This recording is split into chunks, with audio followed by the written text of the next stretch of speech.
Hi guys, this is Don with GW, and I'm here with Chicago legend of the restaurant Mr. Beef, Chris Zucchero. Yes. Right?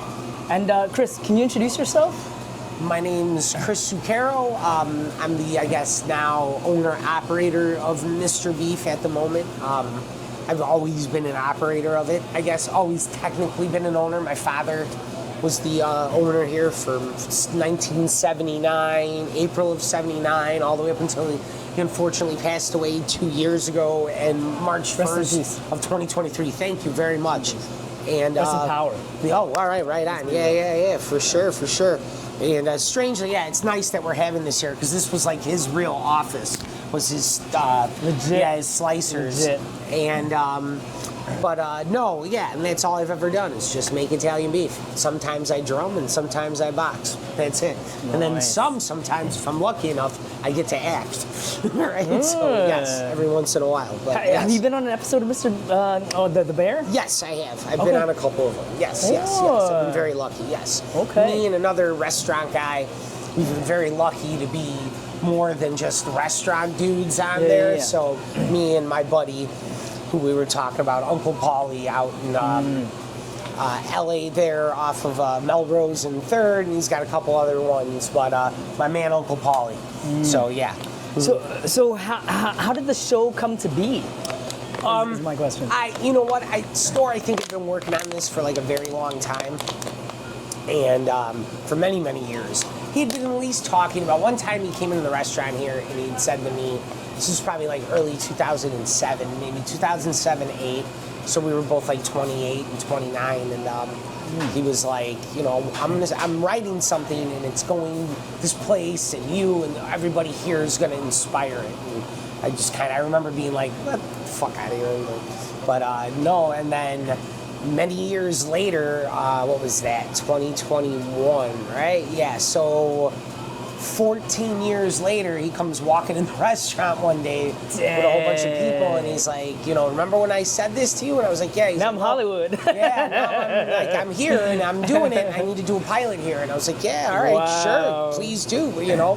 Yeah, whatever you want to do. And I just said, yeah, it's yours, take it. And it is now, here we are, 4 years later, and he's done far better, I think, than any, or maybe his own expectations. I don't think, I mean, I always knew I always knew something was going to happen to him in this world. I feel that. I innately feel that for a very long time, since he's been coming in the restaurant, since I heard, when he told me he went to Hollywood and all that shit, which was like we were like 18. So, you know, or he was 18. I was 18 too. I was here at Mr. Beef. He would come in a lot. And, you know, he spent a lot of time here in this place. And, you know, so, yeah, he made it. God bless him. And we were lucky enough to come along, I guess, in a weird way. So what was the restaurant like before the show and like now, right after the show? For many years, this restaurant was like your average Italian beef stand. And then as Chicago's changed recently in the last 20 years. What people don't understand is that Italian beef is truly our root food here. It's not pizza, it's not hamburgers, it's not like when you go to fucking New Haven and you get their style of pizza. You know, Italian beef is like, or that's really what it's like. Like when you go to New Haven, that's their pizza, and you go to like Chesapeake Bay and you get the crab and all that shit, or whatever they eat down there, the crab cakes, Maryland crab cakes. It's a specialty. It's a specialty. It's our root food. And I'm very lucky to be in probably one of the more well-known beef stands. But now I'm one of just probably 9 beef stands that are left.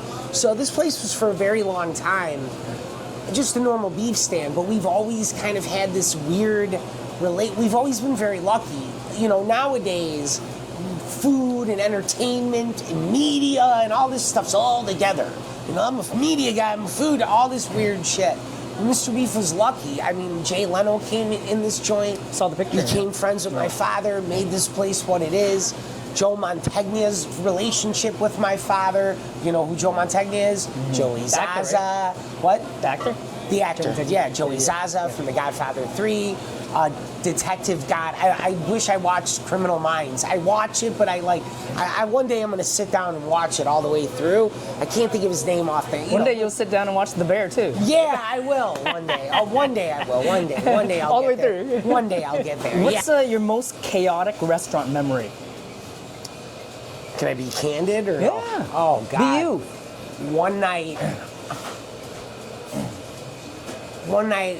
I used to have a drug problem, like most people in this industry, but mine wasn't, because I think a lot of people get in this industry and then get the problem so they can have what a lot of people have, that kind of redemption kind of, that's what it seems like. I was just a fucking asshole and a spoiled fuck, and I just believed my own bullshit, but I had a serious drug problem here. But one of the drugs I didn't have a problem with was cocaine. Cocaine was a fun drug for me, but I did it a lot. But one night I was coked the fuck out here, like coked out, like whacked out of my mind. It was me and one other guy. And we were open late night for a very long time, from 2006 to 2020. 2020, we'd be open from Friday and Saturdays from 9 a.m. to 3 a.m. on Friday and 9 a.m. to 5 a.m. on Saturday, respectfully. So I was partying. I had a loft right up the street. This was my neighborhood. Me, this guy, we're all partying. What do you need, cuz? Oh, he's got it. How you doing? All right. Yeah, go ahead. No, Mike, don't. Just walk by him. You're good. You're not ruining anything. Go get. Yeah, we'll edit it. Yeah, no, you want that in there, right? Yeah, For the yeah. real Actually, shit. I'll keep it. Yeah, you should. Yeah, so one night, me and this other guy are doing blow. We have a line out the door. I won't say why I left, but I left. And I left one of the guys here by himself, so he actually had a chaotic night. But I had left, and I couldn't concentrate what I was doing because I was so, I guess I was in this drug thing. But I came back here, and I was gone for like 2 hours, and the line was just coming and coming. This guy was by himself making sandwiches. Then I came, and I was all coked out, fucked up. I remember I cut my hand down to the bone, and it was like bleeding all over. I had my hand in a big plastic bag and a rag, and I had a. I'm gonna do this while we do this interview, all right? Yeah. Oh yeah. Yeah. Do it. No, seriously. Sure. Yeah, Let's sorry. do it. This is if you want to. No, you let's want do to do it. this. This is what I got to do. No, this is authentic. Yeah, I love it. I got this. Don't worry. I got this. I got this. So, that's my. I mean, we've had a lot of my most chaotic. You mind if I move the camera over? Yeah, go ahead. You can follow. Yeah. Most of my chaotic nights have been like drug induced. A lot of the time, when I was younger.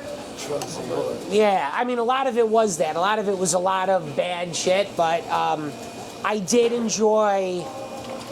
I enjoy the chaos in this deal. So I'm sorry, I don't want to get that messed up. I enjoy the chaos. But yeah, one of my nights was, I remember leaving here for 2 hours, leaving my guy who was really dealing with the chaos by himself, but then coming back and then jamming I was cutting a piece of steak with a butcher knife, and it just went right into my thumb. Whoa. And I felt it hit the bone or the nerve. I was coked out. And well, thank God you didn't lose it. I was very lucky. And I didn't even go to the fucking doctor because there was a nurse here. I remember that, and she sewed it up. I remember that. And she's like, "This gets infected. You have to go." Like, I was all jawed out and stuff like that. I've had some really chaotic times, but a lot of it has been under drug induced. But now the chaos here. We're so good at what we do that I don't think there are any more chaotic moments. Because you got a system. Yeah, we have such a system down here that's been tried, true, and tested since the late night business, since the early 2000s, really. Yeah. And then my dad's system kind of morphed into our system, which is just a system of that. But we're very good at what we do now. So there really isn't a lot of chaotic moments, but any chaotic moment I had was self-induced and it was drug-induced. But I remember that night. I was here. I had we were partying in the back. This guy's my guy he's still with me here to this day, that guy. But yeah, I left him here by himself. And I went on a fucking drug binge. And I came back and I jammed and everybody was looking at me. Blood was all over. I mean, it was fucking a nightmare. Oh my God. Yeah, but anyway, sorry, go ahead. Oh my God. By being here, Sure. I've been here twice already. Sure. And I always sense a real strong family dynamic. Sure. Like I the just show. sensed that at another restaurant 2 nights ago, but go on. I'll tell you about that. Tell me more about that. Like how does the sensibility of family Play into transfer the show. to personal life and the show restaurant? and the show, how Yeah. it's all kind of what the show shows, Yeah, right? yeah. The show, Just how does it all tie the show in shows family? you 2 different families. It Yeah. shows his family, which he's upset about, and then his other family, which he gets upset. Both of them, he's stuck with, and he's lucky. That's a fucking blessing to be stuck with people that are willing to die for your place, Yeah. and they all are. And I'm very lucky because I noticed something about this. See, at this place, you have to really do something to fucking get fired here. You know what I mean? A lot of things, like you really have to. You have to really piss me off and do something. Like everybody's lucky to be here. I think I've been very good to people, man, over the years. I think my dad was very good to people. Sure, we've had our ups and downs. We've done fucked up shit, and that happens. That's out there. Whether it's true or not, I hear my own legend told to my face all the time. Somebody will tell me, I'm like, oh, really? I was doing that? No shit. You heard that from a Purple Monkey dishwasher? Yeah, because I have like I said, I have no problem telling you about all my mistakes and all the shit I've done. That I have no problem with, and I'm getting deep about it. But the one thing about this place, my dad did this. He came from a broken home, and I think he did this inadvertently or unintentionally he did this, but he created a home for other people with broken homes, and it became this thing that took on a life of its own. Some of these people, me and this big guy that just walked by, I've known this guy my whole life. I've known him. This guy I've known for 25 years. With that Is he big the black inspiration tuber. for the pastry chef? No. He looks like him, I think, because he wears like the hoodie and shit like that. He wears the Right? the cap and stuff. But no, maybe store. Like I said, store put everybody together. Yeah. Other than now we have a young lady here, but other than those two, like that, those kind of characters, the Sydney and Tina character. Yeah. We've had young people work here, but it's mostly been a male-dominated thing in here. Other than my wife or my sister or mother having some sort of involvement in it or working in it. But really, it's been all of us, and all of us have worked here for 25 years plus, at least in my crew. See, I look at this as my crew. There's like my dad's crew, and then there's my crew. And some of them have morphed into each other, but really what it is it's just a bunch of people that are under my dad's wing. That's what it was. And I really saw that when he died. Like a ton of people came, but there were a lot of people that came where I went, wow, okay. I realized that there were a lot of these guys here, and you have to understand something. It's just me and my sister biologically. So I didn't have older brothers, but I had all of these guys are like my older brothers. They really are, and there's other people that you aren't seeing here. And there's more to it. There's like a crew of us. There's like 20 of us that are all involved in this place. Nice. And that's why, like I said, and I tell them, I think I take care of them very well. I try to be as good as I can. I try to give them these type of opportunities. But yes, family plays a big part in it for me and I'm very lucky. I don't know why. I just think they love it as much as I do. They love my father as much as I did. And that plays a big part in it. So yeah, for sure. What about the relationship between you and your dad? Because you inherited the restaurant from your dad. Like what was that like? What was that dynamic? Our relationship was unique, man. I had a very unique relationship with my father, and there isn't a fucking day that goes by since he's been dead or gone that I don't think about how unique it was. And but yeah, my father and I had a unique relationship. I was his friend, probably. I was probably his best friend more than anything. And that took me years later to realize that. That's the best kind of relationship. Yeah, I was very lucky. And there are times I'm still working it out in my head with him. But he was my dad. He was my friend. He was sometimes my enemy. He was my employer. But he That's loved me. tumultuous. Yeah, he loved me. Ups and man. downs, He ups and downs. me, and I had to live with. Imagine if you had to live with your employer. That's what I tell people. But I did, and I was very lucky. And I had other jobs other than here, but my whole life has really been centered in this place or doing this. Really has. Even when I was in transitioning, doing other shit or trying to get my life in order, we always came back to this. It always has. I really didn't have. It's not like I didn't have a choice, but like my dad just brought me here. I was always here. He was even when I wasn't here. You know, even as an adult, because there's a longer story about me or how I ended up in a different state and all that shit. But when I was gone and he was here and he would run it while I was gone and this and that, or vice versa. See, I was never like, everybody's looking for this, oh, he died, now all of a sudden you have to take it over. Like, they're trying to angle in the show. And It's a Hollywood thing. Yeah, it's a thing It's a where narrative. everybody in media was trying, it's a narrative. It's an easy fit into the It's narrative. an easy fit into the narrative, and everybody Yeah. was doing that. And I'm like, no. My dad had been taking a back seat for the last 10 years, not in the sense that he wasn't running around doing everything, but he was too. My dad never let go of this place, so it was hard for him to. It's easier for me to do because it was his baby. I've always had this weird relationship with it because I wanted my own life, and I couldn't have my own life because I didn't want to disappoint him and all this shit. So, you know, that's why it's been a weird thing with my relationship to this place. But like your brother, I've had to. The only reason why I love doing what I do is because of my dad. That's it. I wouldn't do this. I'm not one of these industry people. I fucking hate all these people. I hate all this restaurant shit. I don't care about them and their fucking Instagram shit. I'm tired of all of it. And You don't look at yourself like a celebrity chef or I anything know. like I'm that. not like that. Which is fine. And people say that oh, we want a feature. And I like try to tell people I am not a chef. That's a thing. I'm not part of that. I make an Italian beef. I come from a world where we were very lucky that we're still doing something where, like, in here it's still 1982. Out there, And that's why I love it. And Yeah, it's a I feel time it. warp. I'm lucky to have this little museum for the time being and keeping it going and keeping Yeah. everybody fed for the time being. But I really want to do this somewhere else. I want to open somewhere else. But I love doing this, but I wouldn't have done it. I wouldn't have done any of this if it wasn't for my dad, I guess, all around. Overall, all of it. Like, it wouldn't be for my dad. You know, whether I mean that as a good thing, bad thing, or whatever, it's all things. It's a tribute. It is a to tribute. your in a dad's way, legacy. Yeah. you It's know, just so what he did. I was very, but I'm awesome. very lucky. Yeah. Most kids don't even get to know their dads. Have a father figure. Yeah, at or a all. father figure, Yeah. or even have a father figure Yeah. leave them anything. You know what I mean? I relate to you 100% sure, on sure, that. yeah, I love my dad to death. I love I was my just talking to father him to death. yesterday, you know? Yeah, you're lucky you get to, Yes, man, and you yeah. should. Every moment you have, because now, like, I think about that, you know, and I try to do this with my mother, but, you know, you try to talk to them as much as you can and be with them as much as you can, you know. And I didn't realize that I don't have kids, and, you know, and that was kind of, my dad wanted grandchildren, you know, he wanted grandchildren so bad.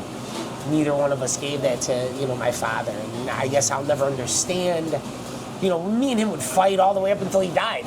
You know, he'd be fighting. What the fuck? I'm fucking 43. What are you talking about? You know, I don't care if you're gonna be my age at 69, and I'm gonna be 80 if I'm lucky enough to live that long, and blah blah blah. I don't care if you're still living under my roof or under you're still in my roof. You're still my kid, and blah blah blah, and all that shit. So, you know, I miss it all. I can tell you that much. I love miss that. it all. But anyway, go on. Sorry.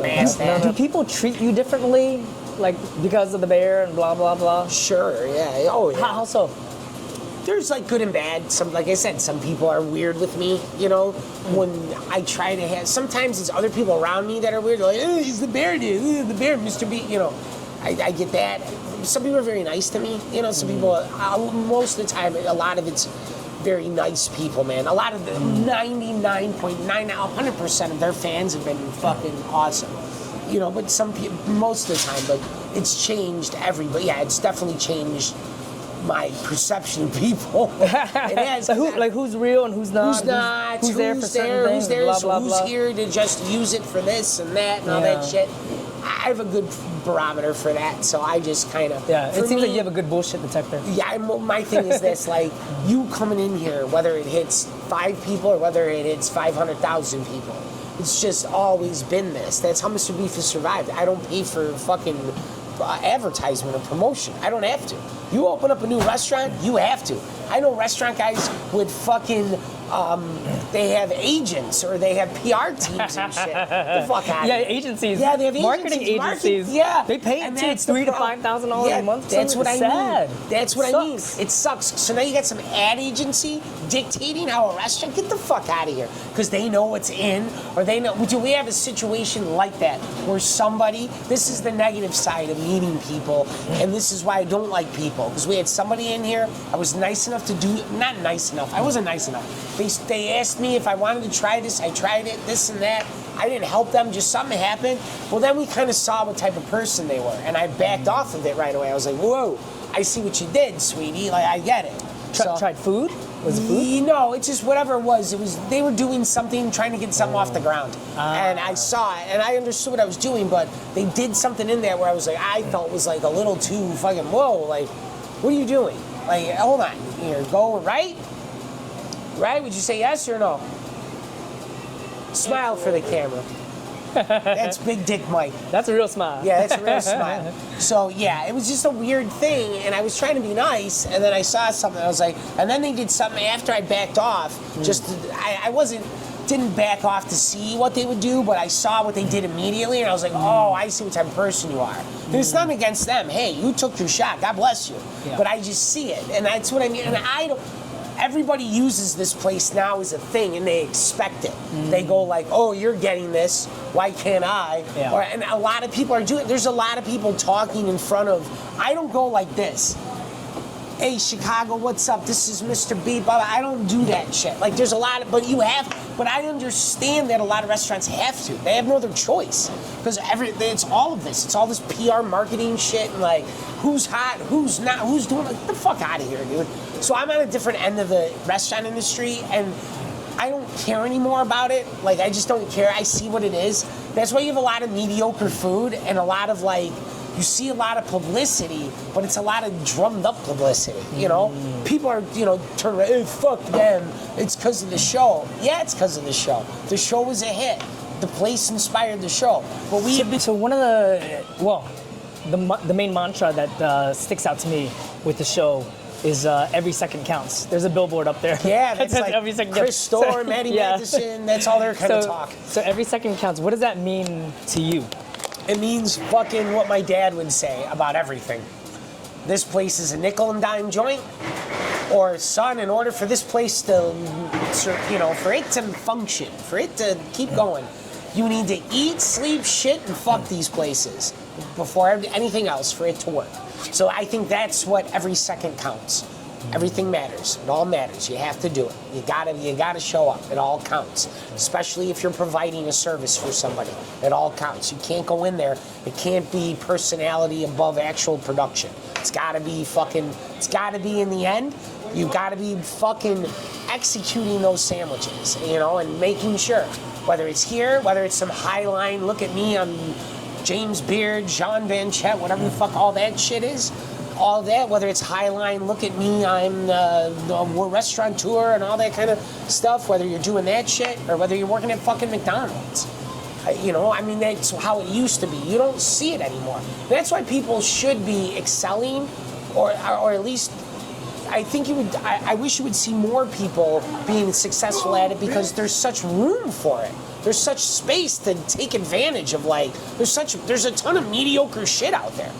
But whatever. It just seems like a lot of people in this industry, it's a way for them to get noticed, and that's what it's just, that's kind of what the food industry, is turned into. Is there any last words you want to leave with the Let it audience? rip, or every second counts, right? Isn't that from the show? Let it rip, and every second counts. And then what was the other one that everybody didn't like? Oh, Bear, take me there.